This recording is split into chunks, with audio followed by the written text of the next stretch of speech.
But go ahead. All right, we are live on Red Bill Podcast with David. So, tell me a little bit about yourself, David. How'd you get into martial arts? How'd you get a gym? That sort of thing. Oof, my story. All right. So, holy cow. So I started doing like karate when I was about like 7 years old. I remember it being like, I don't know if the Karate Kid had came out and I had saw the Karate Kid. I remember when I would drive to school, there was like a karate place with a guy like doing like a karate thing, and I would drive by and I'm like, oh my God, I bet that's like the coolest place. I do all kind of like, I think I even saw looked in there one time or something, and it was like this floor was all like this really nice kind of golden stained dojo wood, and like, and then between a combination of, I feel like I can't say specifically it was a Karate Kid, but those two things, seeing it really just like, oh, I gotta learn this stuff, man. And so yeah, I was like karate chopping in the backyard and practicing on my own and stuff like that. And then my folks, I was like, oh, come on, I gotta learn karate, Dad. I was like, no, you're gonna beat up your brother and sister. I was like, no, I won't do it. And so yeah, they finally took me there and they signed me up. And then from like a young age, like I was super fortunate. I could like fly and compete all these different states and stuff like that. It was like really cool. It's a big part of like my childhood and stuff. And then I kind of got out of it in middle school, and then I got back into it kind of after I got out of high school. And then one day someone was there doing some jujitsu in like they had like a little tatami area. And I saw it, I was like, oh, it's whatever. It was okay, kind of cool. And then I remember me and my buddies had rented like a UFC. This is like in like 1999. This is like 1999, 2000. And we went to the video store. They rented like these UFC tapes. We're like, oh, let's go watch UFC. Oh, okay. And then I saw the stuff on there. I was like, nah, this is kind of corny. I don't know, right? Whatever. And then I went back to the dojo where they were training jiu-jitsu. And I saw it. And I was like, oh, that's what they were doing. Okay, that's pretty cool. All right. And then I was probably at the time around 140 pounds, maybe 100. I'm sure it fluctuated on there, but I was very, very light. I was a skinny guy. And then the guy that was showing me was like 120 pounds, some easily. And this guy would just like beat the crap out of me. And I was like, oh man, this is so cool. Cause like at the karate, I was kind of like, oh, David, the karate guy, right? And then just to be like, oh man, you ain't nothing here, brother. You know what I'm saying? It was like, ooh, this is cool. This is motivating. This is fun. Um, and this is all in Seattle, Washington. So fast forward, I moved down here in 2000. I started training. Um, I was also working a lot at the time, and just retail stuff and sales and all these kind of things, and like had other couple of businesses where like I was making T-shirts and I was trying to do websites for people, and it's kind of like on this approach of like talking. I always felt like it was always could talk with people. Always was good at like talking with people.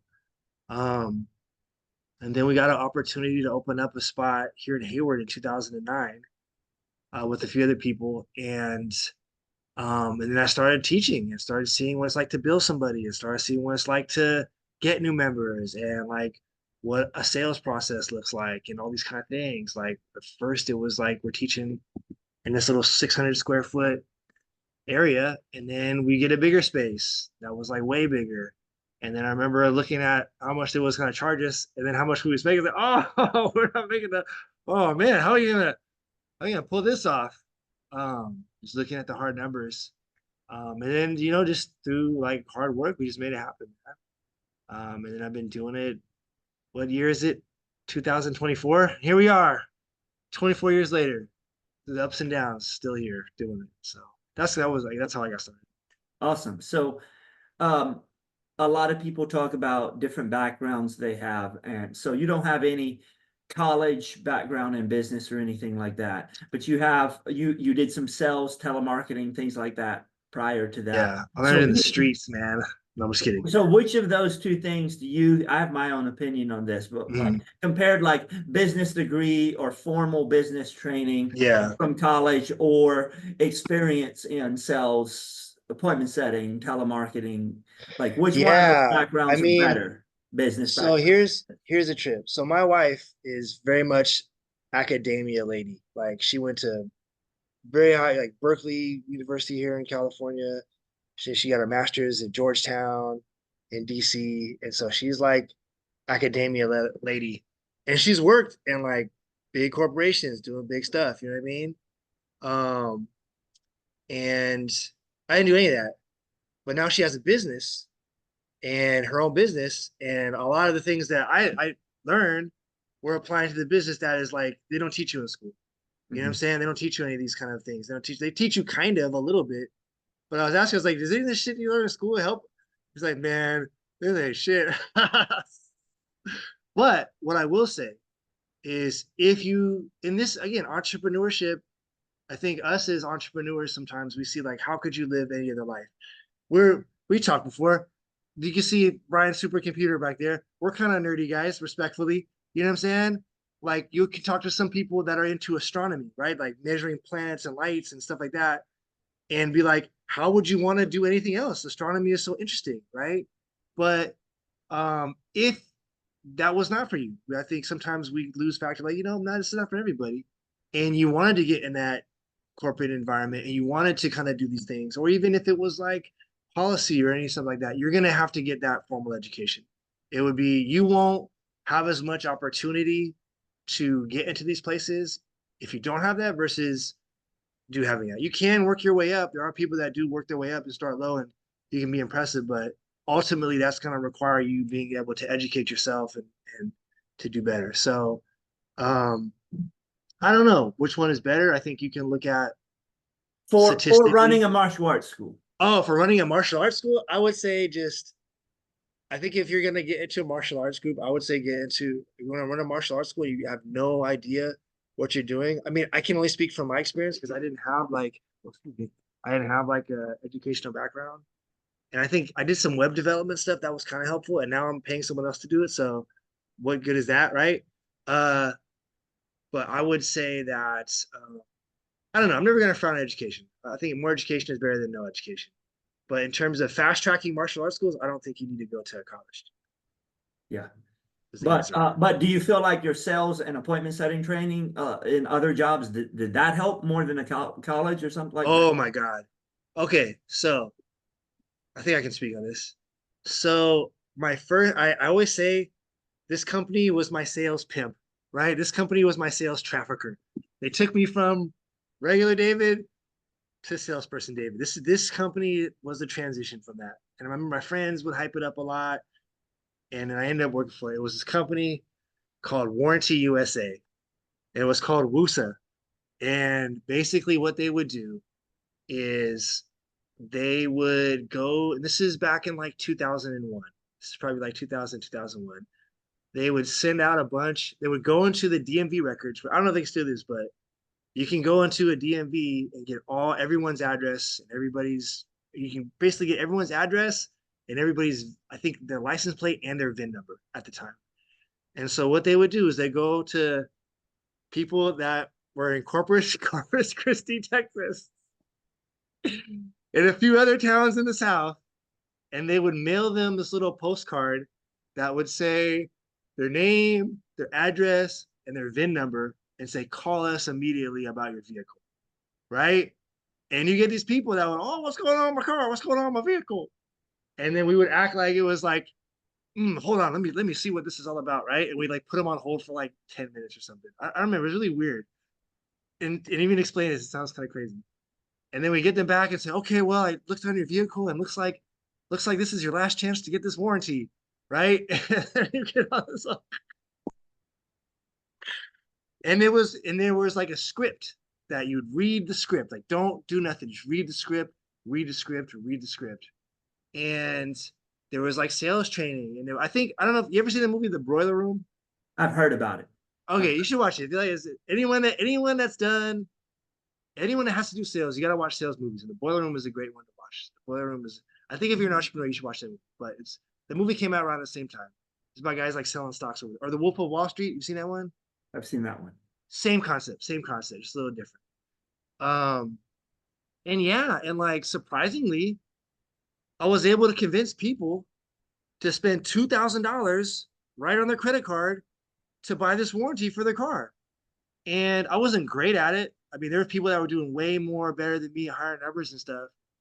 But it was like a kind of like this is amazing. I had before that I worked for some other telemarketing thing, and it was just like just the same kind of thing. It was, but it was really high. It was really high pace. So next one, next one, next one. Warranty USA was like you had one call and you had like an hour to close it, and you were like keeping them on the phone and like over the objections and all these kind of things, and like let me get your credit card, and like it was really crazy. And it turned out I didn't know this at the time, but the whole thing was a sham, and there was no warranties. They had no underwriter, and they just like kind of scammed a lot of people out of a lot of money. And I feel bad that I was a part of that. But that was my that was my first sales experience.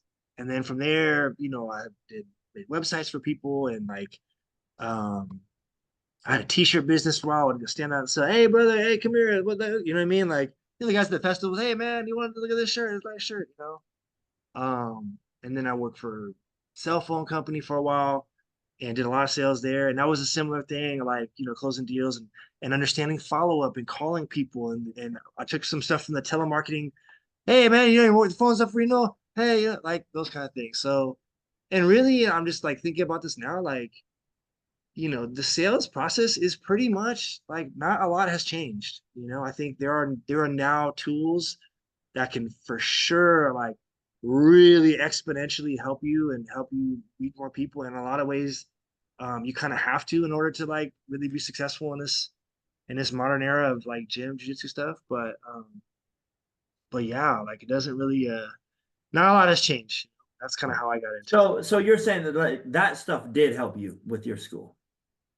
Oh, 100%, 100%. For So me and my yeah, story, yeah. that's my thoughts. Having talked to a lot of different people, and like I have in engineering, right? Though I did take some business economic courses, whatever. Like I didn't I didn't know anything about business other than like I bought and sold stuff since starting when I was like 5 and 6. I was Mm-hmm, buying Beanie Babies and like mm-hmm. crawling around, reselling, got boosts and Yeah. sold them. When eBay came out, I was buying, selling on eBay. And I'm talking about like single digit years old. I was doing that or get up and Wow. do that stuff. And like, I so used to sell candy in middle school. I remember that. I would sell candy like, hey, and I have like sold two or packs three of dollars. Be like, cards oh, this in is great. middle school. What was that?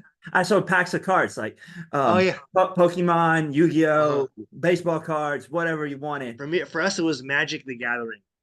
Yeah, People yeah. love that. There wasn't a big market there, but I sold a little bit of those. I sold a couple boxes of those. Um, Mm-hmm. but yeah, that was like when eBay was new, right? And Mm-hmm. other people didn't like.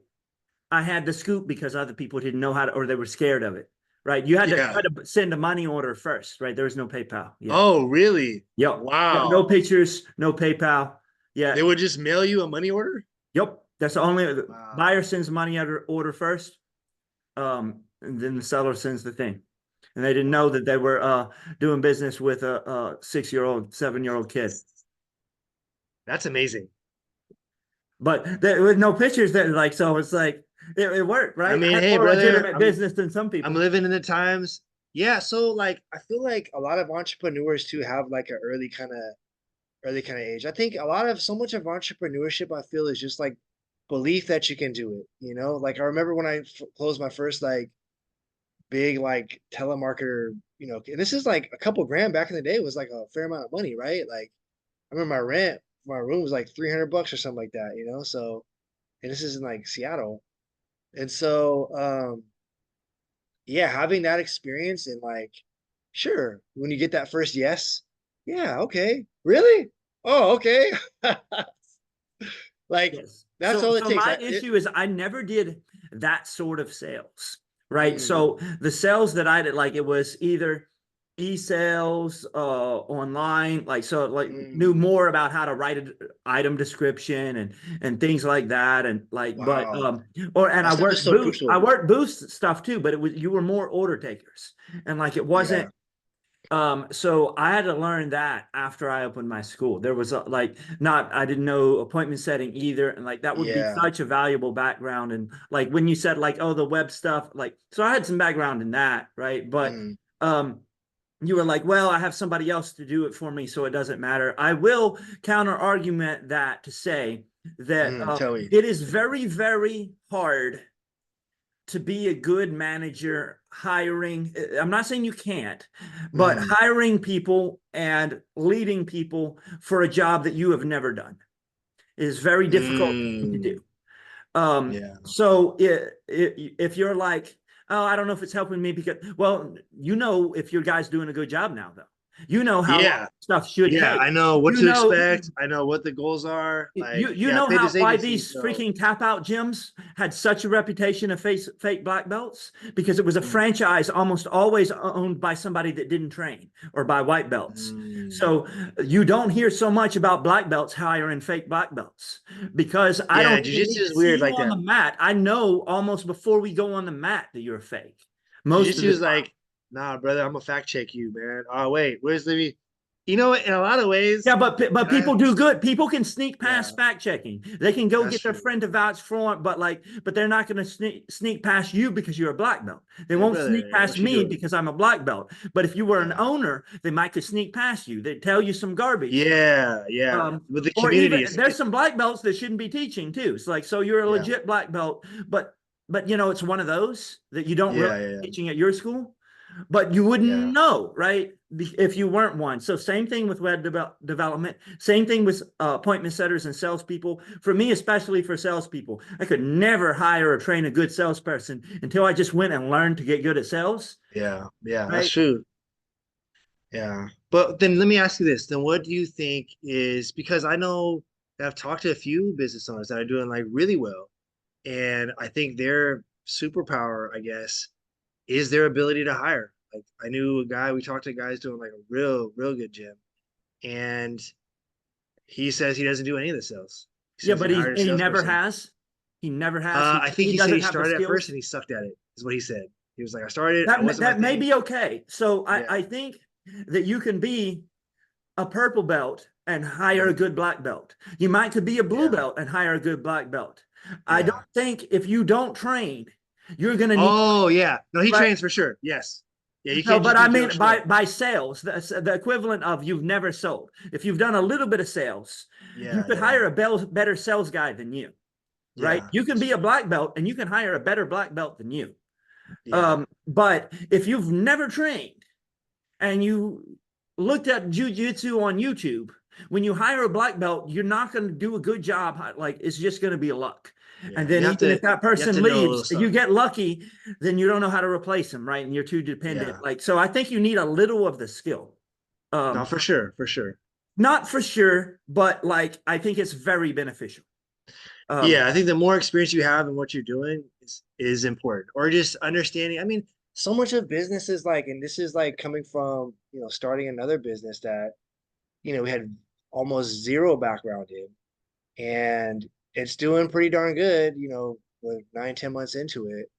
Um, and going from zero to like a staff of like 40 to have like, all these managing things and just kind of getting into the business and obviously having support because we ended up getting into like a franchise, but to that's have so hard because when so you're that big, you almost can't know how to do everyone's job. you can't, yeah. But And in some of but these what you jobs, it's gonna can tell. do is you can know a lot about hiring most of the people's jobs that you have underneath you. That's why, Yeah, like at Red yeah. Belt, like Mhm. I am an engineer. That's my degree, and like Mhm. I spent what for 5 6 months, something like that, just in India. I was just over there in the physical. Yeah, tell me about that.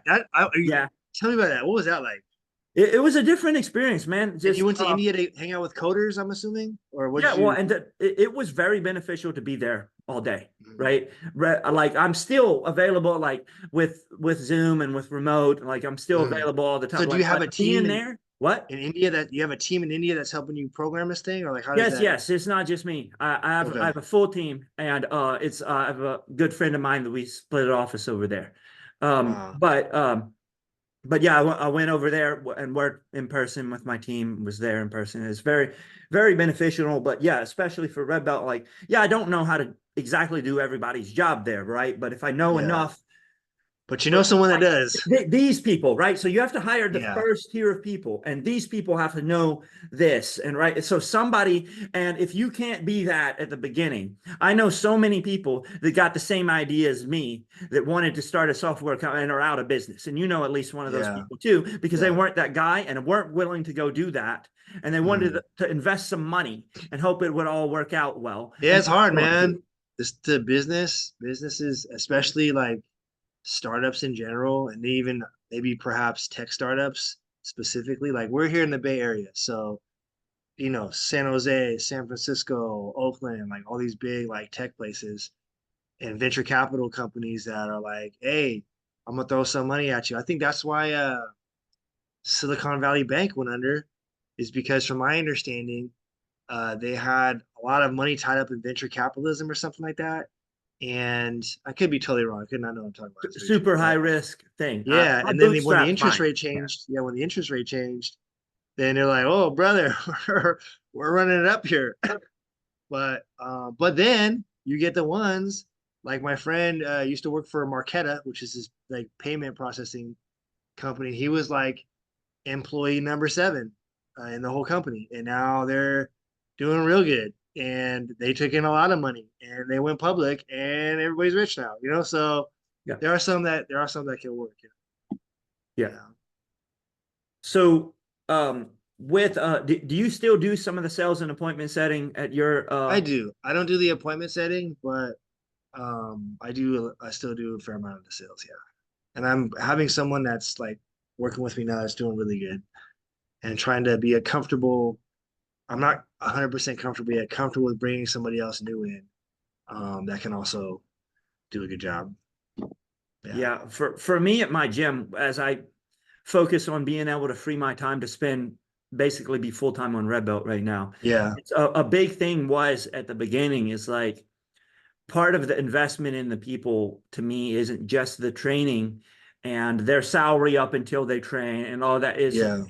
it's that I'm going to lose money in the beginning Yeah. for the Yeah. first year at least, especially for a salesperson. I'm going to lose money on you the first year on because your Mm. close rate is going to be lower, and I'm going to have to just invest that. And What I is your take comfortable that, close rate? but what? What is your comfortable close rate? What do you feel comfortable at, like for your Nothing staff? should, not none of my numbers should be under 50%. Under So 50. leads to Okay. appointments to shows, shows to Yeah. sign. Nothing should be under 50%. We try to push up to 80%, which is excellent. And it seems like Mm. you push up one to and it falls. And right. And some Yeah. might even Yeah. fall all the way down below 50%. But like Yeah. if everything is above 50%, that's the passing line for me, That's has the been passing a long line. time. Yeah. And so it's not 80% is the excellent line. And occasionally you talk to somebody like Kai and Academy Mm. Kings. And we Yeah. talked to Mike Sanford, a friend of mine. You just had him on one of your podcasts. Mm. Yeah. Yeah. Right.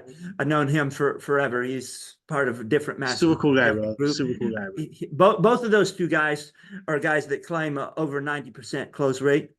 Uh, Yeah. and I mean, Mike Sanford was one of my first guests on my podcast too. I'm at 63%. Last Yeah, month, I would say that's good. I had like a lifetime, but as of last month, I was at 63%. Yeah, well, So that's good. So, I want more. right, I have an but idea. We're 90 working on it. something percent We're working on it. is generally like unicorns. Like you hear a lot Yeah. about them. There's a lot of movies and whatever, but you never ever actually see one.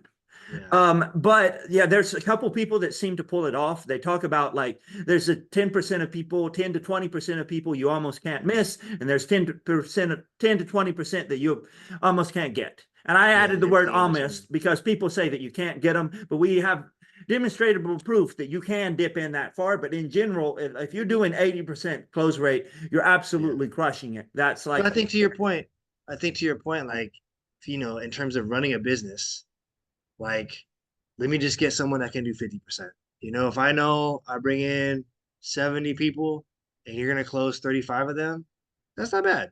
yeah. That's just for me to do the work to get 70 people in front of me. Right. Well, and if you have a process that you can replicate that you can get Yeah. another person, you can bring them and you don't need a year. right? Yeah, You yeah, don't like, so it might take a year before I'm losing money versus me, but losing money is a point of view, right? Because I'm going to go make money elsewhere. And yeah, also, there's only so many leads I can process with just one person. If I can quickly yeah, get two people, three people up to be able to yeah, reach yeah, 50%, I can actually maybe close more people in total because I can scale more. I can handle more leads, more yeah. appointments. And I think the point to that too is like, I had to learn this by, joining some business development groups, and this is kind of just a recent like thing for me. Is like when you get to a point where like, you could always work harder, you could always do more, you could always do these kind of things, right? And you're always kind of chase this thing versus like, you know what? Let me build this thing up to a point that's, I'm getting enough, not top line, enough like bottom line money in my bank account every month that I can not say chill, but like, I don't need to open up another class. I don't need to try to open up another gym. I don't need to kind of like do these other kind of things. And I can take this time that I want to do kind of things that I want to do. I mean, being in this like 15 years almost, yeah, actually a little over 15 years. Um, and as you get older, it's kind of like you get a little more tired, man. Like I don't want to run around anymore. Like I want to think smarter. Like, dude, these CRM systems, like before I had anything like this, before like I knew anything about these kind of things, like in terms of just workload, and I have friends that have academies that aren't using these things. And I'm like, what are you doing, bro? Like, what? Like, I don't know. I don't know what's what. I don't look at these guys' books, but I can just tell you, I could not imagine not having some kind of CRM system and being able to do any kind of like Most that don't, numbers, I've talked to a lot of people, most that don't think they know everything. They're also the same people that don't get any coaching and help. There's a huge overlap in between the people that get coaching and have a CRM.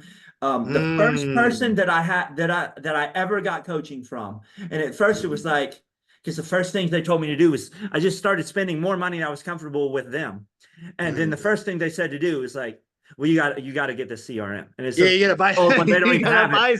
You're gonna buy something else, which kind of sucks if you're like barely scraping by, but Right. like you It's need to like, hey, you got understand you to gotta get a spend money. CRM. You should probably You look gotta spend the start to money. try training hiring an appointment setter. You should probably Yeah, like the first thing you gotta spend the money. that was back when like I don't even know. I think Rainmaker still exists, but like I had Rainmaker, then I had Spark, then we had Red Belt.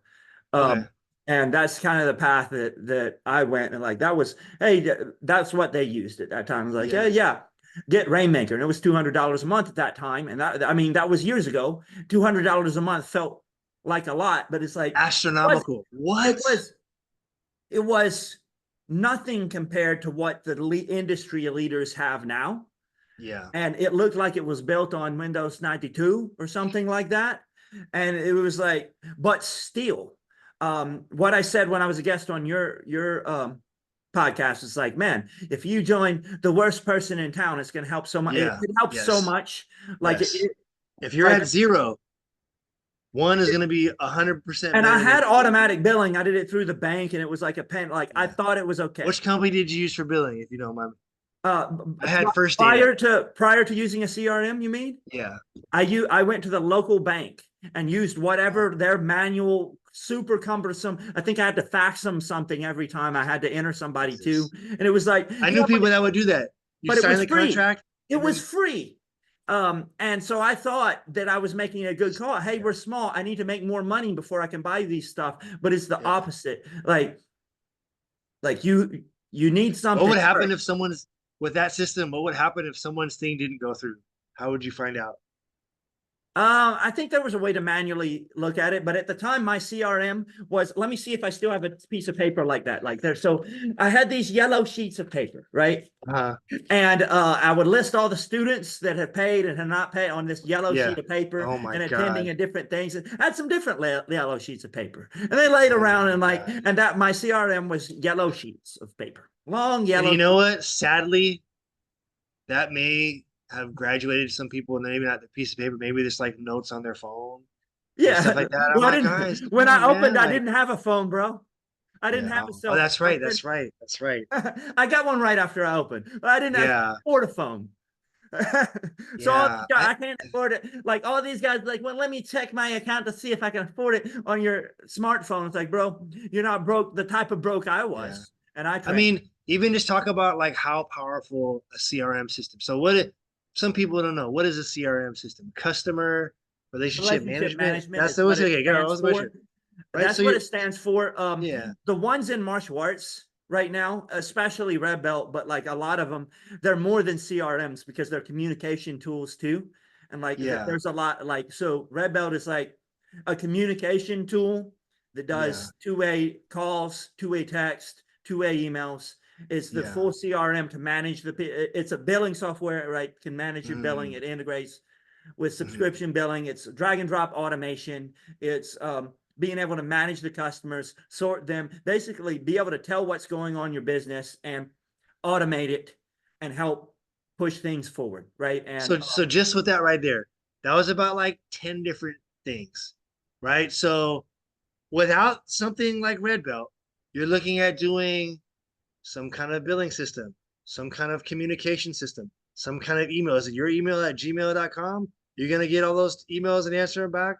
Uh, a phone company. You're gonna like I remember, I have an assistant now, but I remember me and my wife went to Hawaii and I'm like answering calls and she's like, what you answer the call? You call Matt Horn Barbecue? Matt Horn ain't gonna answer that damn phone. I was like, okay. And so then, to have a phone thing connected, on top of all those things, like, and then to have automations, like, how often do you forget about stuff? I can't tell you what I did 10 minutes ago. You know what I mean? To have these things that are like consistently following up with customers, and have like automated things. Like people talk about AI. I mean, it's kind of AI, I guess, but like just being able to reach more people consistently, I think like there is per a person. Like I right. like that would take to do one person. Maybe you look at the email, you get the phone number, you send them a text, they text you, maybe they text you 10 minutes later, maybe you know what I mean? Like that could easily be one person like every 10, 15 minutes if you really pushed it, right? And then to be able to reach, you know, what 4,000 people, 5,000 people, the 200 new people that just signed up for your lead this month, the people whose credit card expired, the people whose bill didn't go through, to reach all those like in an hour and one button and you can send a message to all of them and start communicating with them. Like, oh my God, right? And I think in this day and age specifically, like I know you didn't have a cell phone for a while, must have been amazing.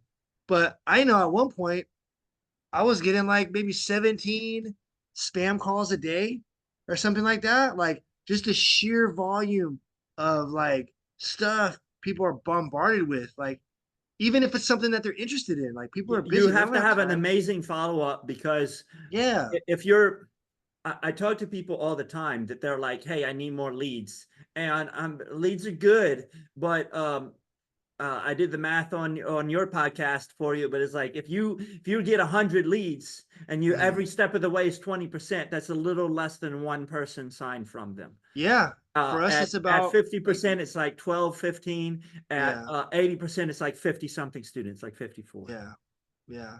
Depending on, and again, we're trying to do some things to do some more organic stuff. I'm gonna see if we can potentially scale away from paid. But yeah, I mean, it costs money. It costs money to get somebody. You know what I mean? Like it costs money. It costs time. You know what I'm saying? Time, I would say, is things that we have that don't have to pay for it or whatever. But like, yeah, like that's a huge commodity as well too. So if you have a system like Red Belt that can like put your lead in there, call the person, follow up with the person, retext the person. Hey, I know you. You know what I'm saying? Like, I forgot what it was. I had did something. I remember I signed up for something and then I forgot about it. And they were like so consistent in calling me back that I was like, oh yeah, you're right. I was busy. I forgot. All right, I was busy. You know what? Let me It do it. And I works. ended up doing it. People don't think it works, but it works. And Red Belt's whole idea in the age of people outsourcing it all together is more to like help you get on the phone. right? And Yeah. push rather than I've seen agencies that their approach, and it can close it can convert it a certain percentage, but they're like, hey, don't call anybody on the phone anymore. We got it with our automations all together. Yeah. In Yeah. my experience, if they instead are driving to the phone call and the person Yeah. that calls them works at your school and is going to be the person that meets them, that Yeah. drives your numbers up more. It's more work, but I think Yeah. that's the better way right now. That's what we do. We have I have a VA who calls people and she's just amazing, man. And she's also the customer service. She's also, hey, and so it's like a human thing because ultimately, like, we're people. You know what I mean? I know a lot of this software and stuff can get like you can distance yourself from people. You can, create AI images. You can do all these kind of things, right? You can send AI messages and text and all these things. But like, just the amount of information two people exchange in a conversation with voice, tone, facial expressions, words, like all these kind of things, like are way, way more impactful than reading something on a text. And I would even argue a lot of times things get mixed up in text. Like you read the text, Oh what yeah. up? What up with you? What do you mean, what up? What up? If we What don't you, get them on right? the phone, people think it's going to be a phone call appointment. Yeah. They're all confused. So it's Yeah. like And it's just, I the think just texts are generally great, but better. like Yes. uh, a call putting you on the phone from the same number that's been texting you. Red Bell can Yeah. do that. Get them on the phone. Get them used to you. That helps a lot. So I would be really curious to know, like, and this could be something you could do. I don't know. Just I was the worst numbers guys, data guys. I wonder, like, so in telemarketing, depending on what it was, I think, and actually we worked with someone that just came from Verizon, the telemarketing thing, and they said on average, you may make within an hour. I don't remember how many calls they made, but you're only limited to talking to maybe 10 people per hour. 10 to 15 is like a conversation with someone. I think like in terms of, and then if that's your only way that you're getting a hold of them, right? You could probably text people, what is it to think about a text, to remember who the person was, to look at the text conversation, to send them a message, and then to engage in that conversation probably takes a fair amount of like a minute or two, right? So um, in an uh, hour, how many could you do manually versus how many do you think you could do in like Red Belt or something like that? yeah, I mean, it's still because we kind of do it manually. It's just Red Bell is just helping put the call together. The call can come Yeah, through it yeah, and direct it and things yeah. like that. Or you can Forward even it. do the But voicemail things too, right? Can you do the, hey, this is Brian here, and then voicemail you can do blast? intro audio and things like that. You can have stuff to start with. I still put my actual people on the phone. Yeah, yeah, Um, me too. Me too. Yeah. Yep. Um, I'm just trying to get more of them. I think if you have your team doing like appointment setting, power hours, those sort of things, and they Yeah. are having 10 or 15 conversation an hour, Yeah. I think that's good. I think if you are not pushing for it, I don't think they are. I don't think your team is having 10 or 15 Yeah. conversations an They hour. don't. Hey, look, you know what? Like, this is another thing I'm learning more recently in business, just kind of as you scale, is like there is no set it and forget it. And people know a lot of things, but they always have to be reminded. Lance was the one who keeps on telling me that. But yeah, and you can have someone even recently, oh, hey, I need you to do this. Hey, just not forget to do this. And you believe, Everyone hates regular training as an employee. yeah, And I've seen it yeah. on the engineering side. It's like everybody hates safety talk. Anyone, yeah, Everybody anyone, hates yeah, it. Like, and it's all like every week, hey, don't put your hand through the caution thing in the glass with the yeah. spinning metal thing. Hey If you get guys, your hand flip chopped, up the benches and sweep under them before class is over. Hey yeah, guys, throw away the water bottles that are laying out everywhere after class, yeah. right? Like, Well, what the plants found is if they didn't cover in a weekly basis, don't put your hand into the thing with the spinning yeah, metal things, somebody loses a hand or a finger pretty soon. look at So it that. doesn't seem like that requires weekly reminders, Statistically, but they have the stats that it does. So if they're not going to even protect their hand and not put it into the spinning metal solve thing yeah, without constant reminders, you think they're going to do mundane things like pick up the water bottles yeah, or keep calling people. And like, unfortunately, some sort of weekly meeting or reminder or something like that is probably going to be essential for forever. And if you yeah, are a solopreneur, if it's just you, then yeah, getting on mastermind, like you need it too. Getting on something yeah, where you yeah, talk to people every week. So somebody can remind you not to put yeah. your proverbial hand into the spinny metal thing. I mean, when I have conversations like doing this podcast and you talk with, people like you and stuff like that, like I'm inspired, man. Like I'm like, oh, you know what? That's right. Let's not forget this. Let's not forget that. Part of being around like-minded people in the industry that like here's what I always at. Here's I give this advice all the time. If you want to learn from somebody, and maybe we talked about this last time, but I'll say it again. You should ask two questions to this person. One, are you doing what I'm doing right now? Right? Like if I'm trying to grow orange trees, have you ever grown an orange tree before? Right? You know what I'm saying? If you can answer yes, I'm probably gonna listen to you. Right? Two, are you doing better than I'm doing right now? You know what I'm saying? Or something like that. Like, and if the answer is yes, oh man, I'm all ears. Like, tell me what, please tell me what it is. Right?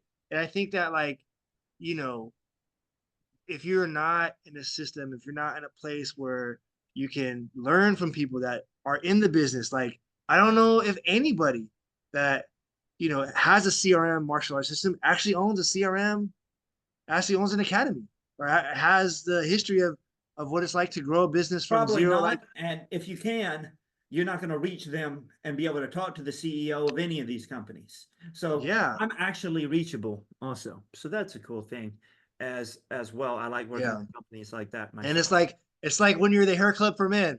I'm not only president, but I'm also I'm I'm also the also a client. customer. Yeah, I'm also the client.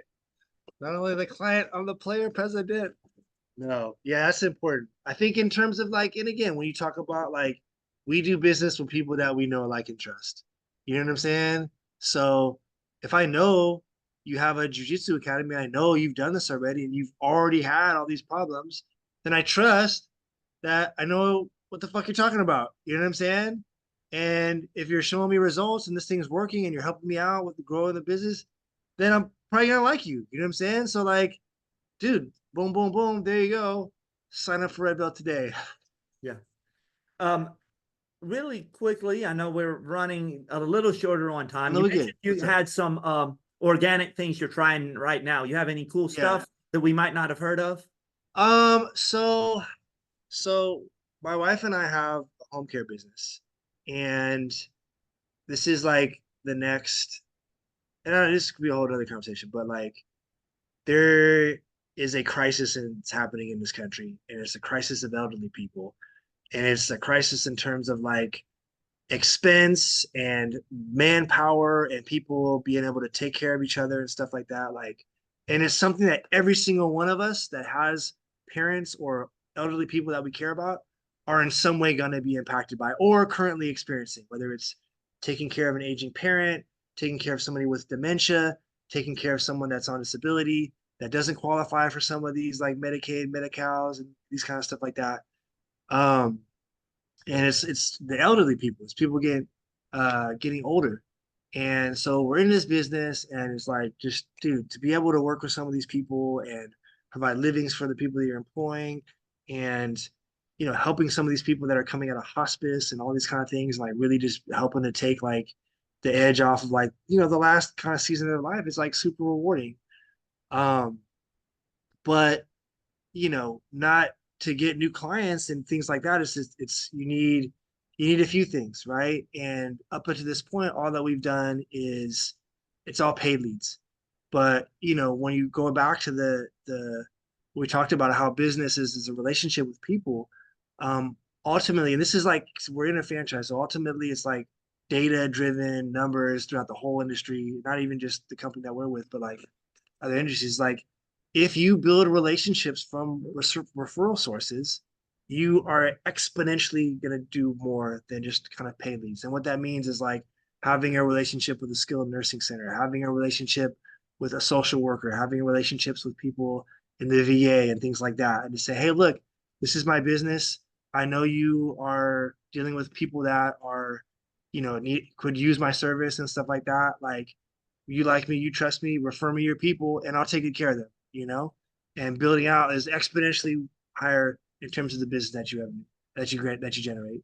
Um, in martial arts, there are old school ways of doing that. There are old school ways of like, and we did this for 10 years. I was in public schools for 10 years. I, taught in these kind of things to get referrals and say, hey, come to my gym, come to this build relationship, showing value, saying, hey, look, I'm gonna come and do a presentation on mindfulness. I'm gonna come and do a presentation on, you know, anti-bullying. And it's kind of messed up because you don't want to go to their school and say anti-bullying like they got a problem. It's the next day someone else got a problem. No, it's you got the problem, man. You got the problem at your school. No, but so yeah, our goal is to build relationships with some of these like schools that we have here, um, that have our ideal kind of customers in them, to show value. We already have a whole group of kids that are coming from these schools anyway, so to kind of build relationships with them. We're redoing our website, hiring a company to get, like, when we looked at the data, like, 90+% of all the leads that we're getting are um, paid leads. And so to get that organic traffic, and again, to learn, like, hey, look, dude, I thought I was know what I was doing on this website. I did not. So let me find someone else that can do this better. It can monitor it, get the SEO up, and these kind of things. So between those two, that's kind of what the path that we're trying to go for the next, like, quarter or two, to kind of see where it leads us. And then on like, a philanthropy tip. We also, where our gym is kind of expensive, right? But we also like sponsor kids. And so we sponsor children who come from, an organization called All of Us or None. They do like rights restoration for formerly incarcerated people. And we will sponsor the kids of people that are formerly incarcerated or system impacted.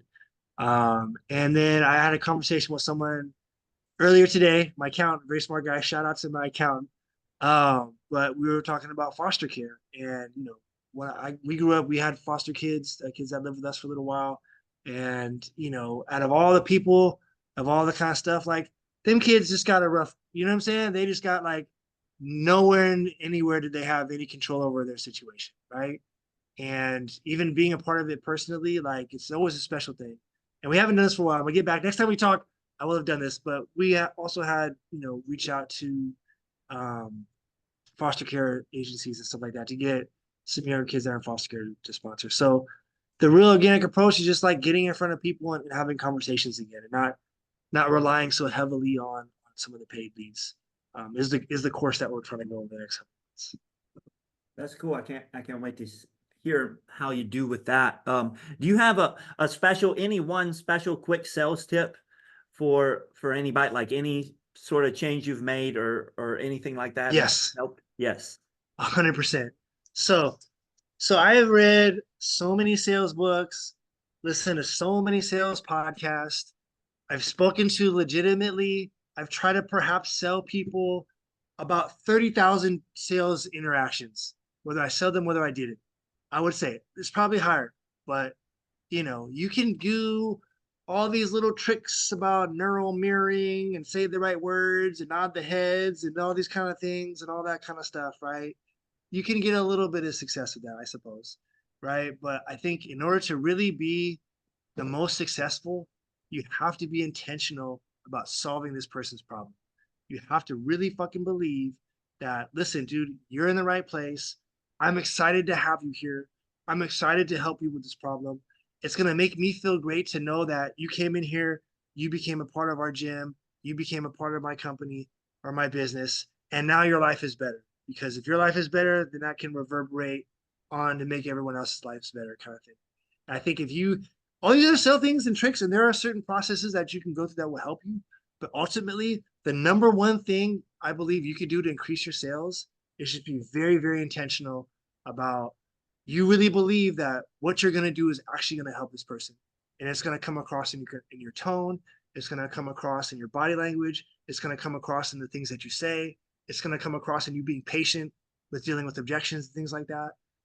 So that is what I would say is the number one advice I give. I think that's super great because I think a lot of people listening to this need to get out of their head on selling somebody something that's a version of themselves. It's like, hey, I want to, like, hey, you're really athletic. I could make you a next world champion. Yeah, hey, I could do this, and like, you should learn this thing that I'm interested in you learning, rather than find out, hey, are they here for weight loss, community? Like, what are they here for? And diving into that and making that the thing. I think that's less common than you would hope in jujitsu academies when you, or martial art academies, or most places of that nature when Yeah, they and get I've done both. customers to sign up. I've done both. There were deals that come in where all I wanted to do was close them. All I wanted to do was like get this percentage for the day or this, and that. And that wasn't my intention. And it didn't do as well as like, hey, brother, look, this is gonna be great for you, bro. Dude, your kids right now, oh my God. Like they're gonna look at all this other stuff. Like they're gonna do great, bro. And even we did these little, I had some kids I just did a follow-up with, and I'm talking to the parents, and they're like, oh man, the cool school said they have more confidence now, and like they're listening and they love it and they're being good at the house, and like I'm seeing them get stronger and da da da. I was like, oh really? Right on. There you go. Okay, I'm glad to hear that kind of thing. So um yeah, it's super important. And I think dealing with the pressure of business, dealing with the pressure of like every month having to make money and things like that, like you can sometimes lose sight of that and get more self-centered. But if you, ultimately you're out there providing, you're out there like giving people like an opportunity to fix something that's going wrong in their lives, and that's the real intention and that's the real reason why you want to get them in the gym, you're going to close way more deals. Yep. I think so. So thanks for being on. Do you have any where can people reach you? If the people want to Okay, check us out. Check us out. You can check us out, Mindset Martial Arts on Instagram. Hit me up. I'm also in the BJJ business and marketing group on Facebook. If you're not a part of that, hop in it. It's great. Amazing information in there. Hit us up. And then or you can just hit up Brian and tell him to get a hold of me. Or talk to my assistant. I'm just kidding. Yeah, that's where you can that's how you can reach me. All right, and do you have any closing tips, thoughts, remarks before we wrap up? I mean, I'm a hippie groovy guy, bro. I'll just tell you this. I would say like a lot of people, we're in this new age era here, especially in California. It's very like hug the trees and the squirrels and all that stuff. And a lot of people, even the internet, social media, they talk a lot about the concept of karma, right? Not to get all religious or whatever, but like the idea of like, you get this, you get that kind of thing. I would say it's more, and as like an engineering kind of standpoint, from physics and math and all these kind of things, think of things as like a cause and effect, right? And so if you do drugs and you hurt people and you would, hurt yourself and cause harm and steal and do these kind of things, like that is going to have a reverberation, right? That will one impact the person that you're doing it, whether it's yourself, whether it's somebody else. You know what I mean? And then that will also have a conflict. That will also have like repercussions, right? And on the opposite, if you're good, you're kind to yourself, you're kind to other people, you act and you do good, and you do good things in this world and help people out, that will also like instantly, whether it's yourself, whether it's that will also have like an impact, right? And I think the only real thing that we really own in this world is our actions, So I think us as martial artists, us as people that are in a position that we can help people, a position that gives us a platform, the position that has people looking up to us. It's super important, I believe, for us to keep on like pushing the narrative of like, yo, let's put that good out there and not so much of the bad. You know what I'm saying? Like to be conscious and to be intentional with doing something like that is what I'll leave you with today. Awesome, man. Thanks so much. Ryan, thank you so much for the opportunity. And hit me up. Maybe we can do this all the time, man. So hit me up anytime, bro. I really appreciate you, man. Of course. And you guys get red belt. If you don't have CRM software, have a conversation with Brian and his team because your life will change forever. This is not a joke. I genuinely believe this all that stuff I just said. If you get a good CRM like red belt, your life will change forever. True story.